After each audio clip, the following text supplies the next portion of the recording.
Now we will learn about limits of accuracy, and we will explain this thing by three examples.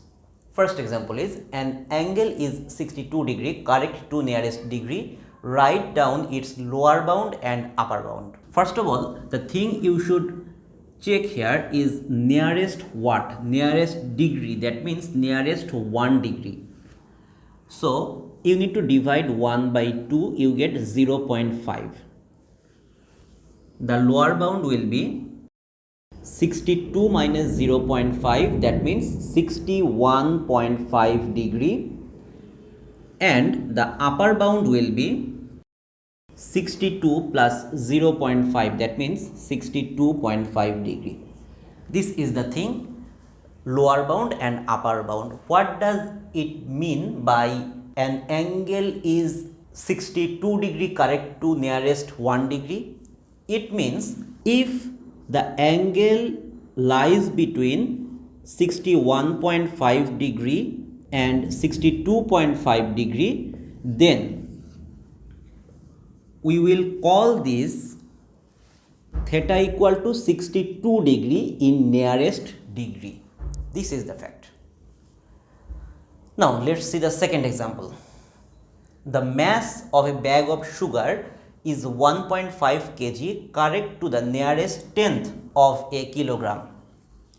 Nearest tenth of a kilogram. What does nearest tenth means? 1 by 10, that means 0.1. What should we do? We should divide it by 2, that means 0.05.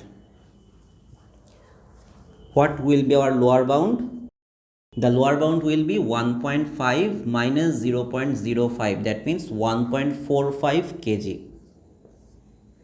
And what will be our upper bound? 1.5 plus 0.05 equal to 1.55 kg. So what's the procedure? We will see that nearest what? We will divide that by 2 and we will add it to get the upper bound and we will subtract it to get the lower bound. So what does this question mean? It means if the weight lie between 1.45 kg and 1.55 kg, then we will simply call the weight to be 1.5 kg when we are writing this correct to tenth of a kilogram.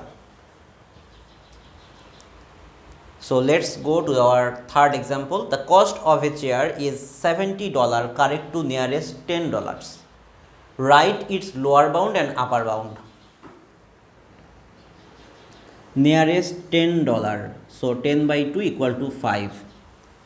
So the lower bound is 70 minus 5, $65, and the upper bound is 70 plus 5 equal to $75.